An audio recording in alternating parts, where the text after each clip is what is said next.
నమస్కారం ఘంటారావానికి స్వాగతం. ముందుగా ప్రధాన అంశాలు. Australia India critical mineral research hub ప్రారంభించిన భట్టి. గ్రీన్ హైడ్రోజన్ కేంద్రంగా తెలంగాణను మారుస్తామన్న ఉప ముఖ్యమంత్రి. పోలీస్ పాసింగ్ అవుట్ పరేడ్ లో పాల్గొన్న నిఖత్ జరీన్. యూనిఫామ్ ధరించడం గర్వంగా ఉందన్న బాక్స్.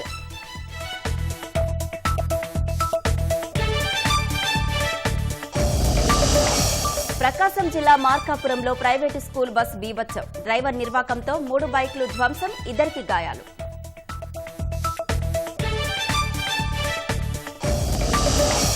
శిథిలావస్థకు చేరుకున్న వరంగల్లోని ఏకవీర ఆలయం. దేవాలయాన్ని పునర్నిర్మించాలని కోరుతున్న ప్రజలు.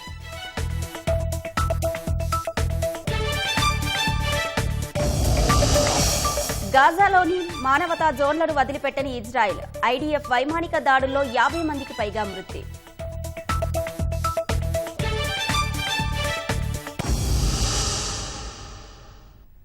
ఐఐటి హైదరాబాద్ క్యాంపస్ లో Australia India critical mineral research hub work shop ఉప ముఖ్యమంత్రి భట్టి విక్రమార్క ప్రారంభించారు. సంగారెడ్డి జిల్లాలో గల ఐఐటిలో విద్యార్థులను ఉద్దేశించి ప్రసంగించారు. దేశానికి రాష్ట్రానికి సేవ చేసేలా ఎదగాలని సూచించారు.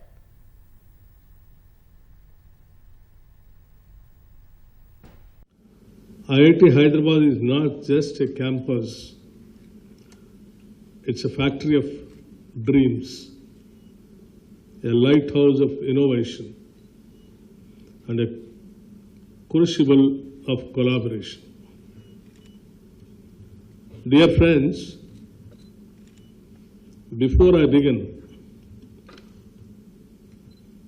let me take a moment to acknowledge the visionaries who made these kinds of institutions in this country. The story of the IITs began with Pandit Jawaharlal Nehru, India's first Prime Minister. He envisioned these institutes as temples of modern India. For Nehru, science and technology were not abstract pursuits. They were essential tools to fight poverty, inequality, and underdevelopment. When the first IIT was established in Kharagpur in 1951, Nehruji said, "Here in the place of that Islay detention camp stands the fine monument of India, representing India's urges, India's future in the making." Today, as I stand here at IIT Hyderabad, I see his vision brought to life, vibrant, dynamic, and brimming with possibilities. This institution is a shining testament to Nehru's belief in science as a driver of national progress. And also, friends, regarding this Hyderabad IIT, let's not forget the pivotal role played by Dr. Y.S. Rajashekar Reddy, the Congress former Chief Minister of undivided Andhra Pradesh, in operationalizing IIT Hyderabad. Dr. YSR was not just a politician.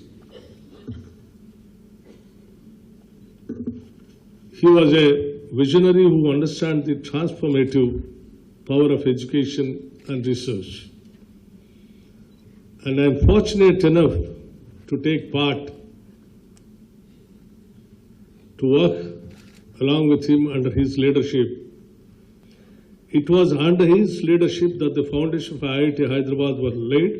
He recognized that an IIT was not just a center for academic excellence, it was an engine for economic growth, innovation, and employment generation.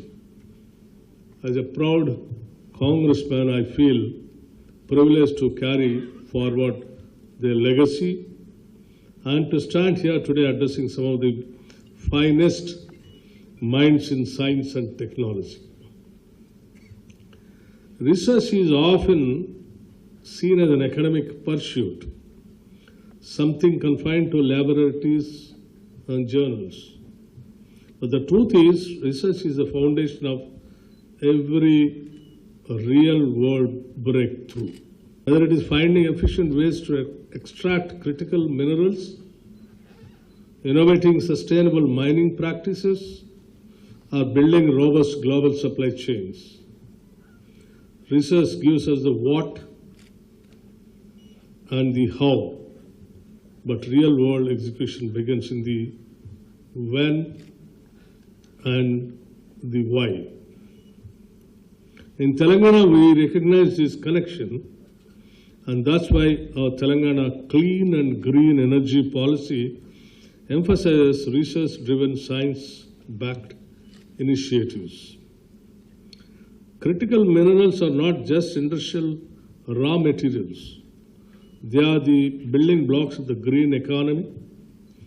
Every solar panel, every wind turbine, every electric vehicle, and every energy storage battery at its heart is powered by critical minerals. మహిళల అభ్యున్నతికి దారి చూపిన మార్గదర్శి సావిత్రిబాయి పూలే అని ముఖ్యమంత్రి రేవంత్ రెడ్డి అన్నారు. ఆమె జయంతి సందర్భంగా ఘన నివాళి అర్పించారు. మహిళల విద్యకు ఆద్యురాలిగా నిలిచిన సావిత్రిబాయి పూలే జయంతిని రాష్ట్రంలో మహిళా ఉపాధ్యాయ దినోత్సవంగా జరుపుకోవడం ఆనందాన్ని ఇస్తోందన్నారు. మహిళా ఉపాధ్యాయులందరికీ ముఖ్యమంత్రి శుభాకాంక్షలు తెలిపారు. సావిత్రిబాయి పూలే ఆశయాల సాధనకు ప్రజాప్రభుత్వం కట్టుబడి ఉందని రేవంత్ రెడ్డి స్పష్టం చేశారు. ఆడబిడ్డలకు అన్ని రంగాల్లో ఉద్యోగ అవకాశాలను కల్పించేందుకు అవసరమైన నైపుణ్యాల వృద్ధికి ఇప్పటికే పలు కార్యక్రమాలు చేపట్టామన్నారు. ప్రభుత్వ దవాఖానాల్లో ఏర్పాటు చేసిన నాన్ కమ్యూనికబుల్ క్లినిక్ల పనితీరుపై వైద్యారోగ్య శాఖ మంత్రి దామోదర రాజనరసింహ అధికారులతో సమీక్ష నిర్వహించారు. ఈ మేరకు కోటిలోని TJMS-IDCలో జరిగిన సమావేశంలో ఆరోగ్య కుటుంబ సంక్షేమ శాఖ కమిషనర్ ఆర్వి కన్నన్ సహా పలువురు ఉన్నతాధికారులు పాల్గొన్నారు. NCD క్లినిక్లపై ప్రజలకు మరింత అవగాహన కల్పించాలని మంత్రి దామోదర అన్నారు. గ్రామాలు, మండలాలు, జిల్లాల వారీగా పేషెంట్ల జాబితాను తయారు చేయాలని అధికారులను ఆదేశించారు. బీపీ, షుగర్ వ్యాధులతో బాధపడుతున్న వారు క్రమం తప్పకుండా మందులు వినియోగించేలా ఫాలో అప్ చేయాలన్నారు. వ్యాధుల బారిన పడిన వారు తీసుకోవాల్సిన జాగ్రత్తలు, జీవన విధానంలో మార్పులను వివరించాలన్నారు. పేషెంట్లకు అవసరమైన ఔషధాలను ఉచితంగా అందజేస్తున్నామని తెలిపారు. గౌరవెల్లి, గండిపల్లి ప్రాజెక్టుల కాలువల నిర్మాణం కోసం భూములు కోల్పోతున్న రైతులు పెద్ద మనసుతో సహకరించాలని బీసీ సంక్షేమ శాఖ మంత్రి పొన్నం ప్రభాకర్ కోరారు. సిద్దిపేట జిల్లా అక్కన్నపేటలో కాంగ్రెస్ ముఖ్య కార్యకర్తల సమావేశంలో ఆయన పాల్గొన్నారు. మార్చి తర్వాత పరిహారం సహా ఇతర సమస్యలు పరిష్కరిస్తామని నీటిపారుదల శాఖ మంత్రి ఉత్తమ్ కుమార్ రెడ్డి హామీ ఇచ్చినట్లు పొన్నం ప్రభాకర్ వెల్లడించారు.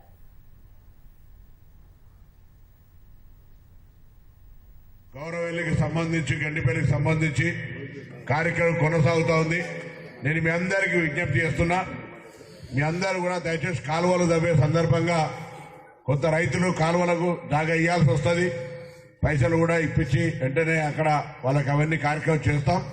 కొద్దిగా దయచేసి, ఎందుకంటే కాలువలు రాకపోతే నీళ్లు ఊర్లలో రావు. కాలువలకు పైసలు శాంక్షన్ చేసినాం. కొంత దయచేసి ఆ కోర్టు కేసు కూడా ఆలోచన చేస్తున్నాం. పునరావిస్తున్నారు కూడా వాళ్ళందరినీ బుధులకిచ్చి అంటే భయపెట్టే ఆలోచన మనం లేం. కామారెడ్డి జిల్లాలోని టేక్రియాల్ బైపాస్ వద్ద ప్రమాదవశాత్తు ఓ కంటైనర్ దగ్ధమైంది. హైదరాబాద్ నుంచి ఢిల్లీకి పాత ఎలక్ట్రానిక్ సామాన్లతో ఓ కంటైనర్ బయలుదేరింది. టేక్రియాల్ బైపాస్ వద్దకు రాగానే ప్రమాదవశాత్తు కంటైనర్లో ఒక్కసారిగా మంటలు చెలరేగాయి. దీంతో ఆ కంటైనర్లోని వస్తువులన్నీ పూర్తిగా కాలిబూడిదయ్యాయి. కంటైనర్ సైతం సగం వరకు దగ్ధమైంది. ప్రమాదంలో సుమారు 8 నుంచి 9 లక్షల రూపాయల వరకు ఆస్తి నష్టం జరిగినట్లు కంటైనర్ డ్రైవర్ తెలిపాడు. ఘటనా స్థలానికి కామారెడ్డి అగ్నిమాపక శాఖ అధికారులు వచ్చి మంటలను ఆర్పారు. దేవున్పల్లి పోలీసులు కేసు నమోదు చేసి దర్యాప్తు చేపట్టారు. రాజన్న సిరిసిల్ల జిల్లా గంభీరావుపేట మండలం మల్లారెడ్డిపేటలో దారుణం చోటు చేసుకుంది. క్లాస్మేట్తో మాట్లాడినందుకు కొందరు యువకులు శివకిషోర్ను తీవ్రంగా కొట్టడంతో మనస్తాపానికి గురై ఇంట్లో ఉరివేసుకుని ఆత్మహత్యకు పాల్పడ్డాడు. నూతన సంవత్సర వేళ శివకిషోర్ ఓ యువతికి శుభాకాంక్షలు చెప్పినట్లు ప్రచారం జరిగింది. ఈ క్రమంలో యువతి సంబంధికులు శివకిషోర్ను పిలిచి మాట్లాడవద్దని హెచ్చరించడమే కాకుండా తీవ్రంగా కొట్టారని యువకుడి తల్లి తెలిపారు. అంతేకాకుండా యువతి తల్లి కూడా శివకిషోర్తో పాటు అతని తల్లి సునీతను దుర్భాషలాడినట్లు పోలీసులకు ఇచ్చిన ఫిర్యాదులో పేర్కొన్నారు.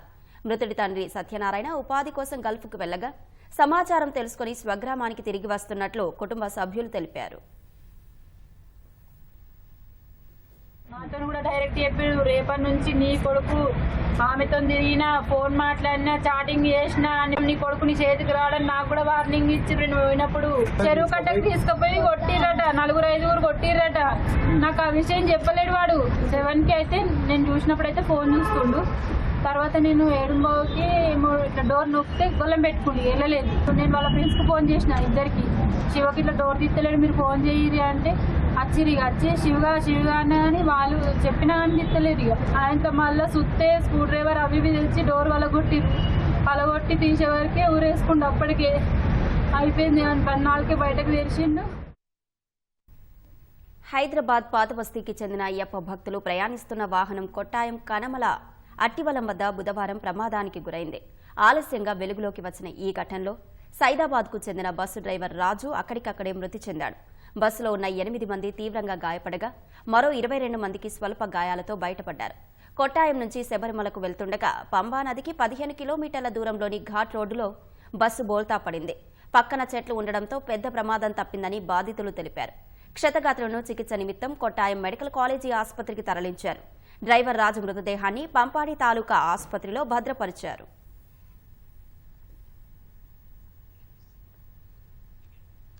నిజామాబాద్ జిల్లా నవీపేట మండలంలో కనిపించకుండా పోయిన 3 అమ్మాయిల్లో ఒకరిని పోలీసులు గుర్తించారు. 10వ తరగతి చదువుతున్న 3 బాలికలు బడికి వెళ్లి మళ్లీ ఇంటికి తిరిగి రాలేదు. పిల్లలు ఇంటికి రాకపోవడంతో వారి తల్లిదండ్రులు పోలీసులను ఆశ్రయించారు. శిరీష, వరలక్ష్మి, రవళిక నవీపేటలోని ఓ బాలికల ఉన్నత పాఠశాలలో 10వ తరగతి చదువుతున్నారు. అమ్మాయిల కోసం గాలింపు చర్యలు చేపట్టిన పోలీసులు నిజామాబాద్ బస్టాండ్లో శిరీషను గుర్తించి వారి కుటుంబ సభ్యులకు అప్పగించారు. మిగతా 2 అమ్మాయిలు జగిత్యాల వైపు వెళ్లినట్లు సమాచారం.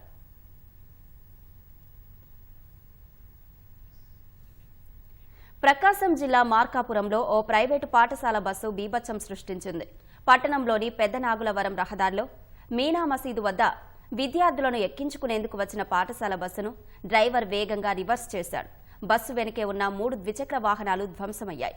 2 గాయపడ్డారు. వారిని ప్రభుత్వ ఆసుపత్రికి తరలించారు. బస్సులో ఉన్న విద్యార్థులను వదిలి డ్రైవర్ అక్కడి నుంచి పరారయ్యాడు. అతను మద్యం మత్తులో ఉన్నట్లు స్థానికులు చెబుతున్నారు.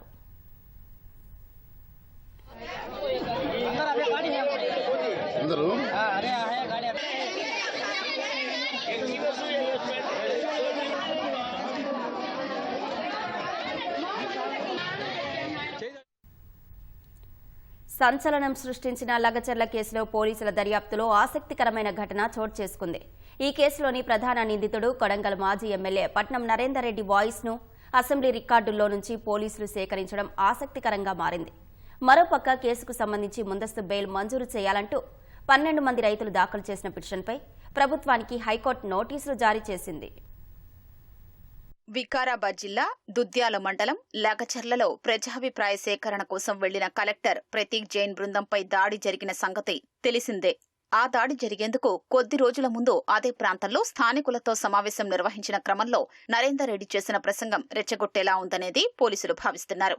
ప్రజాభిప్రాయ సేకరణ కోసం వచ్చే వారిని తరిమి కొట్టాలంటూ ప్రసంగించడం ద్వారా దాడికి పురిగొలిపినట్లు భావించిన పోలీసులు ఆ ప్రసంగం విషయమై నరేందర్ రెడ్డిని విచారించారు. అయితే అది తన స్వరం కాదని ఎడిటింగ్ ద్వారా మార్చారని నరేందర్ రెడ్డి పోలీసులకు వాంగ్మూలం ఇచ్చినట్లు విశ్వసనీయంగా తెలిసింది. అందుకే అది నరేందర్ రెడ్డి స్వరమే అని నిరూపించదగ్గ ఆధారాలు సేకరించడంపై పోలీసులు దృష్టి పెట్టినట్లు తెలుస్తోంది. ఈ క్రమంలోనే పట్నం నరేందర్ రెడ్డి ఎమ్మెల్యేగా ఉన్న సమయంలో శాసనసభలో చేసిన ప్రసంగాల్ని సేకరించారని పోలీసులు నిర్ణయించారు. శాసనసభాపతిని లేఖ ద్వారా అనుమతి కోరినట్లు తెలిసింది. అనంతరం అసెంబ్లీ రికార్డుల్లోని నరేందర్ రెడ్డి స్వర నమూనాల్ని సేకరించినట్లు సమాచారం. అసెంబ్లీ రికార్డుల్లోని స్వర నమూనాలతో పాటు లగచర్ల ప్రాంతంలో నిర్వహించిన సమావేశంలోని స్వర నమూనాల్ని ఫోరెన్సిక్ సైన్స్ ల్యాబొరేటరీకి పంపినట్లు తెలిసింది. ఆ 2 వీడియోలు ఒకరివే అని నిర్ధారణ అయితే నరేందర్ రెడ్డి చుట్టూ ఉచ్చు మరింత బిగుసుకునే అవకాశాలు ఉన్నాయి. మరోవైపు మాజీ MLA Patnam Narender Reddy cell phone డేటాను విశ్లేషిస్తే కేసు పురోగతికి అవసరమైన కీలక సమాచారం లభిస్తుందని పోలీసులు భావిస్తున్నారు. కలెక్టర్ బృందంపై దాడి వెనుక కుట్రకోణముందని బలంగా విశ్వసిస్తున్నారు. భావిస్తున్న పోలీసులు అందుకు అవసరమైన కీలక సమాచారం నిందితుల సెల్ ఫోన్లలోనే ఉందని అనుమానిస్తున్నారు. ఈ క్రమంలోనే పట్నం నరేందర్ రెడ్డితో పాటు మరో కీలక నిందితుడు బోగమోని సురేష్ సెల్ ఫోన్లను విశ్లేషించాల్సిన అవసరాన్ని గుర్తించారు. అయితే ఇప్పటి వరకు వారిద్దరి సెల్ ఫోన్లలోని డేటాను వెలికి తీయడం సాధ్యం కాలేదు. నరేందర్ రెడ్డి వినియోగించే ఐఫోన్ దొరికినా ఆయన పాస్వర్డ్ పోలీసులకు చెప్పలేదని తెలుస్తోంది. మరోవైపు సురేష్ సెల్ ఫోన్ పోలీసులకు ఇప్పటి వరకు దొరకలేదు. తన సెల్ ఫోన్ ను బద్దలు కొట్టి అందులోని సిమ్ కార్డును ముక్కలు చేసి ఓఆర్ఆర్ పై వెళ్లే గుర్తు తెలియని లారీలో పడేశానని పోలీసుల దర్యాప్తులో వెల్లడించాడు. ఈ వాంగ్మూలంలో వాస్తవమెంత అనేది తేలాల్సి ఉంది. ఈ నేపథ్యంలో ఇద్దరు నిందితులు అసలు ఏ తప్పు చెయ్యకుంటే సెల్ ఫోన్లను విశ్లేషించనీయకుండా అడ్డుకోవాల్సిన అవసరం ఏమిటని పోలీసులు ప్రశ్నిస్తున్నారు. అందుకే వాటి విశ్లేషణతో దర్యాప్తు మలుపు తిరుగుతుందని బలంగా నమ్ముతున్నారు. వీరిద్దరి మధ్య జరిగిన సంక్షిప్త సందేశాల్ని వెలికి తీయగలిగితే కుట్రకోణం వెలుగు చూస్తుందని భావిస్తున్నారు. ఈ క్రమంలోనే పట్నం నరేందర్ రెడ్డిని మరోసారి విచారించేందుకు సిద్ధమవుతున్నట్లు తెలిసింది. అప్పటికీ నరేందర్ రెడ్డి పాస్పోర్ట్ గురించి చెప్పకపోతే అదే విషయాన్ని న్యాయస్థానం దృష్టికి తీసుకెళ్లి బెయిల్ రద్దు చేయాలని కోరే అవకాశం ఉన్నట్లు సమాచారం. మరోవైపు పట్నం నరేందర్ రెడ్డి పాస్వర్డ్ వెల్లడించని పక్షంలో న్యాయస్థానం అనుమతితో దాన్ని తెరిచినా ఫార్మాట్ లో పాత సమాచారం డిలీట్ అయ్యే అవకాశం ఉంటుందని భావిస్తున్నారు. లగచర్లలో అధికారులపై దాడికి సంబంధించిన కేసులో ముందస్తు బెయిలు మంజూరు చేయాలంటూ 12 మంది రైతులు దాఖలు చేసిన పిటిషన్పై ప్రభుత్వానికి హైకోర్టు నోటీసులు జారీ చేసింది. రైతులకు ముందస్తు బెయిలు మంజూరుపై పూర్తి వివరాలతో కౌంటరు దాఖలు చేయాలని పబ్లిక్ ప్రాసిక్యూటర్తో పాటు బొమ్రాజ్పేట్ పోలీసులకు హైకోర్టు ఆదేశాలు జారీ చేసింది. ఈ కేసులో నిందితులుగా ఉన్న రైతు పవార్ నాయక్ మరో 11 మంది హైకోర్టులో పిటిషన్ దాఖలు చేశారు. దీనిపై జస్టిస్ కె లక్ష్మణ్ విచారణ చేపట్టారు. అధికారులపై దాడికి సంబంధించి పిటిషనర్ల పాత్ర లేదని వాళ్ల తరపు న్యాయవాది కోర్టుకు తెలిపారు. రైతుల్ని అనవసరంగా కేసులో ఇరికించారన్నారు. కోర్టు విధించే షరతులకు కట్టుబడి ఉంటారన్నారు. వాదనల్ని విన్న న్యాయమూర్తి ప్రభుత్వ వివరణ కోరుతూ విచారణను ఈ నెల 9వ తేదీకి వాయిదా వేశారు. అంతర్జాతీయ క్రీడాకారులను తీర్చిదిద్దేలా భవిష్యత్తులో టీజీఎస్పీని తీర్చిదిద్దుతామని డీజీపీ జితేందర్ తెలిపారు. హైదరాబాద్ యూసఫ్గూడలోని బెటాలియంలో కానిస్టేబుల్ పాసింగ్ అవుట్ పరేడ్లో ఆయన పాల్గొన్నారు. శిక్షణ పూర్తి చేసుకుని విధుల్లో చేరనున్న 549 మంది కానిస్టేబుల్స్ కు శుభాకాంక్షలు చెప్పారు. ఇటీవలే టీజీఎస్పీలో సిరాజ్, నిఖత్ జరీన్ వంటి అంతర్జాతీయ క్రీడాకారులు సిబ్బందిగా చేరారని, వారి సాయంతో క్రికెట్, బాక్సింగ్లో శిక్షణ కేంద్రాలు ఏర్పాటు చేస్తామని డీజీపీ వెల్లడించారు.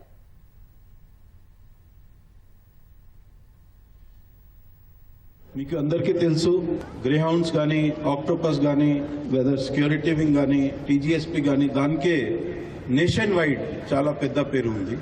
సో దానికే కారణం మీరు అందరూ. మన స్టేట్లో కొన్ని న్యూ ఆర్గనైజేషన్స్ కూడా వచ్చాయి, whether it is cyber crime safety bureau or TG NAB or other organizations. ఈరోజు నేను అందరికీ చెప్తున్నాను, in those police forces also మీరు అందరూ ఉంటారు, మీ కంట్రిబ్యూషన్ కూడా ఉంటుంది. మన టీజీఎస్పీలో యు ఆల్ నో రీసెంట్గా 2 ఇంటర్నేషనల్ లెవెల్ ప్లేయర్స్ కూడా వచ్చారు. ఒక Siraj cricketer and Nikhat Zareen boxer. So వారు కూడా టీజీఎస్పీలో జాయిన్ చేశారు. I request ADG training to start A international level boxing training center to start with. All resources, whatever is required, we'll give from the DGP office or from TGSP funds. But with the help of Nikhat Jareen, we should start this international level boxing center, and we should see that TGSP contributes to Olympians in the future. Similar ga mana Siraj కి కూడా ఒక request చేస్తాము, ఇక్కడ క్రికెట్ది కూడా ఒక training centre పెడతాము. అప్పుడు కూడా will build a stadium also, and will see that we contribute to the international level cricket players. These centers, training centers, will not only for TGSP personnel, it will be open to all sections of the society so that we can contribute maximum Olympians and maximum international players from TGSP. I hope all the officers of TGSP will take interest and see that this becomes a reality in the future. Telangana police uniform ధరించడం గర్వంగా ఉందని అంతర్జాతీయ boxer DSP Nikhat Zareen అన్నారు. హైదరాబాద్ యూసఫ్గూడ బెటాలియంలో జరిగిన police passing out పరేడ్లో ఆమె పాల్గొన్నారు. Police ఉద్యోగం రావడంతో తన కల నెరవేరిందన్నారు. టీజీఎస్పీలో బాక్సింగ్ శిక్షణ కేంద్రాన్ని ఏర్పాటు చేస్తామని డీజీపీ ప్రకటించారని, ఆ అకాడమీలో తన వంతు పాత్ర పోషిస్తానంటున్న నిఖత్ జరీన్తో మా ప్రతినిధి రమేష్ ముఖాముఖి. ఇప్పటివరకు ఇంటర్నేషనల్ బాక్సింగ్ అనే నిఖత్ జైన్ చూశాను. ప్రస్తుతం ఆమె డిఎస్పీగా పదోన్నతున్న తర్వాత మొదటిసారి పాసింగ్ అవుట్ పరేడ్కు పాల్గొనడం జరిగింది. అసలు ఈ అనుభూతి ఏ విధంగా ఉంది? రాబోయే రోజుల్లో టీజీఎస్పీకి సంబంధించి కూడా త్వరలో బాక్సింగ్ కానీ తర్వాత క్రికెట్కి సంబంధించి కూడా ప్రత్యేకంగా శిక్ష ఇస్తామని చెప్పి ఉన్నతాధికారులు చెప్పడం జరిగింది. అసలు ఈ శిక్షణకు నిజంగా కానిస్టేబుల్ ఏ విధంగా కృషి చేస్తే విజయాలు సాధించవచ్చు ఆమె మాటల్లో వినే ప్రయత్నం చేద్దాం. ముందస్తుగా కంగ్రాచులేషన్ మేడం. ఎలా ఉంది? ఎందుకంటే పాసింగ్ పరేడ్లో డిఎస్పీగా రావడం ఎలా ఉంది? చాలా గర్వంగా ఫీల్ అవుతున్నాను. దట్ నాది ఫస్ట్ ఎక్స్పీరియన్స్ ఇలా పరేడ్ గ్రౌండ్లో రావాలా అండ్ పాసింగ్ పరేడ్ చూడాలని. And it was a great experience and చాలా హ్యాపీ ఫీల్ అవుతున్నాను. అండ్ ఈరోజు కానిస్టేబుల్ పరేడ్ పాసింగ్ పరేడ్లో ఈరోజు డీజీపీ మన జితేందర్ సార్ అనౌన్స్ చేశారు దట్ మన ఫస్ట్ బెటాలియన్లో మన boxing international academy and cricket academy open చేయాలని వాళ్ళు చెప్పారు. అండ్ డెఫినెట్లీ బాక్సింగ్ అకాడమీ పెడితే ఫ్యూచర్లో వచ్చిన వాళ్ళు కానిస్టేబుల్ ఇంకా చాలా అంటే not just police officers but also family మెంబర్స్కి కూడా వేరే వాళ్ళకి కూడా బయట వాళ్ళకి కూడా ఎవరికైనా ట్రైనింగ్ చేయాలంటే ఆల్వేస్ వెల్కమ్ అని చెప్పారు. So it's a great initiative to support upcoming future international, national and Olympians. So Telangana government and TGSP and Telangana police అందరికీ చాలా సపోర్ట్ చేస్తున్నారు to make Telangana proud. And ఇంకా స్పోర్ట్స్ నుంచి అందరు పైకి రావాలని చాలా సపోర్ట్ దొరుకుతుంది. So I'm really thankful and grateful to DGP Telangana Jitender sir for always being very supportive. మీకు 2 నెలల పాటు కూడా ట్రైనింగ్ నిర్వహించింది. ఆ ట్రైనింగ్లో ఎలాంటి అనుభూతులు ఉన్నాయి? Currently I'm undergoing DSP training in battalion యూసుఫ్గూడలోనే ఫస్ట్ బెటాలియన్లో. సో చాలా అంటే నా కోసం అంటే కొంచెం కొత్త ఫీల్డ్ ఉంది. So I'm learning and I'm really happy and also I'm very that excited to learn new things. But చాలా సపోర్ట్ చేస్తున్నారు మన కమాండెంట్ సార్ కూడా. చాలా ఫస్ట్ బెటాలియన్ కమాండెంట్ సార్ కూడా చాలా సపోర్ట్ చేశారు. నా కోసం ట్రైనింగ్ ప్రోగ్రామ్ అన్నీ ప్రిపేర్ చేసి ఇచ్చారు 1 డేలో. సో 1.5 మంత్ నుంచి నేను ట్రైనింగ్ తీసుకుంటున్నాను. సో నేను ఇప్పుడు హైదరాబాద్లో ఉన్న వరకు I'm training here. So once I start my boxing training then I have to focus on boxing. But currently I'm enjoying this phase of being a DSP officer in Telangana. అంటే ఈరోజు passing out పీరియడ్కి సంబంధించి కూడా చూసడం జరిగింది. ఎలా అనిపించింది? ఎందుకంటే చాలామంది చాలా రోజుల పాటు కష్టపడి ఆ తర్వాత ఉద్యోగం సాధించుకోవడం జరిగింది. ఈ పీరియడ్లో మీకు జరిగిన అనుభూతి ఏంటి? అంటే అదే ఈరోజు నాకు పరేడ్ వీళ్ళది కానిస్టేబుల్ వాళ్ళది పరేడ్ చూసి చాలా అంటే it was very inspiring. After 9 months వాళ్ళు పరేడ్ చేశారు అండ్ 9 month ట్రైనింగ్ తీసుకున్నారు. సో 9 month చాలా అంటే ఎక్కువ టైం ఉంటుంది. సో అంటే ఇంత 9 months కష్టపడి ఈరోజు వాళ్ళు ఇంప్లిమెంట్ చేశారు DGP sir, additional DGP sir ముందు. సో వాళ్ళకి కూడా చాలా ప్రౌడ్ ఫీలింగ్ ఉంది. So I'm really happy to see young police officers are coming up and taking up to serve Telangana people. So I really want to congratulate everyone who just got passed in this constable exams and got as a constable place. ఎలా ఉంది? ఎందుకంటే డిఎస్పీగా ఒక పక్క పదోన్నతిని ఇచ్చారు, మరొక పక్క Olympics సంబంధించి కూడా ఉంది. కానీ ఈ రెండుకి బ్యాలెన్స్ ఏ విధంగా చేసుకోవాలి? డీజీపీ సార్ నాకు ఒకటే మాట అన్నారు when I joined first battalion Yousufguda. Sir అదే అన్నారు, your first priority should be boxing అమ్మా. నువ్వు బాక్సింగ్ మీద ఫోకస్ అయ్యి ఇది ట్రైనింగ్ అన్ని తర్వాత కూడా చేయొచ్చు, you have a lot of future, but your first priority should be boxing. So ఇంత క్లియర్గా సపోర్ట్ చేసిందంటే నేను అదే నా focus should be always on boxing. And బాక్సింగ్తో మళ్ళీ మన తెలంగాణకి రిప్రజెంట్ చేసి ఇండియాకి రిప్రజెంట్ చేసి మెడల్ తెచ్చి నేను తెలంగాణ పోలీస్ అండ్ తెలంగాణ భారతదేశం పేరు తేయాలని నేను కోరుకుంటున్నాను. దీంట్లో ముఖ్యంగా అంటే బెటాలియన్కి సంబంధించి ప్రత్యేకంగా శిక్షణ ఇస్తామంటారు, మీ పాత్ర ఏ విధంగా ఉంటుంది? అంటే ఇక్కడ కొత్తగా వచ్చే బాక్సింగ్ కానీ క్రికెట్కి సంబంధించి కూడా మీ పాత్ర ఏ విధంగా ఉంటుంది, దాంట్లో మీ సపోర్ట్ ఏ విధంగా అంది? అంటే నా కోసం కొత్త నేను ఇప్పుడు నేర్చుకుంటున్నాను that as per my post నేనేం చేయొచ్చు యంగ్ ఆఫీసర్స్కి. సో డెఫినెట్లీ నేను నేర్చుకుంటున్నాను, కానీ ఇక్కడ ఎన్వైరన్మెంట్ చాలా పాజిటివ్ ఉంది. ఎప్పుడైనా నేను ట్రైనింగ్ పరేడ్ గ్రౌండ్ వాళ్ళు ప్రాక్టీస్ చేసినప్పుడు నేను ట్రైనింగ్ కోసం వస్తే కదా అందరూ చాలా అంటే వెరీ ఎంకరేజ్ చేస్తారు. అండ్ ఆల్సో అంటే బెటాలియన్ ఫస్ట్లో చూస్తే వాళ్ళు అందరు చాలా డిసిప్లిన్ ఉన్నారు. ఏమైనా if I any kind of help I want they are always ready to help me. So అంతే ఇంత పాజిటివ్ ఎన్వైర్న్మెంట్ ఉంది. సో డెఫినెట్లీ ఇక్కడ వాళ్ళకి చూసి నాకు ఒక ఫ్యామిలీ లాగా ఫీల్ అవుతున్నాను నేను. So yeah I mean definitely నేను ఇంకా మంచి ఫ్యూచర్లో కష్టపడి నేను బాక్సింగ్లో మెడల్ గెలిచి నేను మన ఫస్ట్ బెటాలియన్ యూసుఫ్ కూడా అది తెలంగాణ పోలీస్ అండ్ తెలంగాణ కోసం అండ్ భారతదేశం కోసం పేరు తేయాలని నేను డ్రీమ్ ఉంది నాకు. Thank you. ఇది మొత్తం మీద తెలంగాణ పోలీసులకు సంబంధించి కూడా ప్రత్యేకంగా ఈసారి బెటాలియన్లో బాక్సింగ్ కానీ క్రికెట్కి సంబంధించి కూడా కోచింగ్ నిర్వహించి అంతర్జాతీయ క్రీడాకారులుగా తీర్చిదిస్తామని చెప్పి డీజీపీ అయితే వెల్లడించడం జరిగింది. అదేవిధంగా తమ సపోర్టు ఎప్పుడు ఉంటుందని చెప్పి డిఎస్పీ నిఖితా జైరన్ అయితే చెప్తున్న పరిస్థితి. వీడియో జర్నలిస్ట్ ప్రేమ్తో రమేష్, ఈటీవీ, హైదరాబాద్.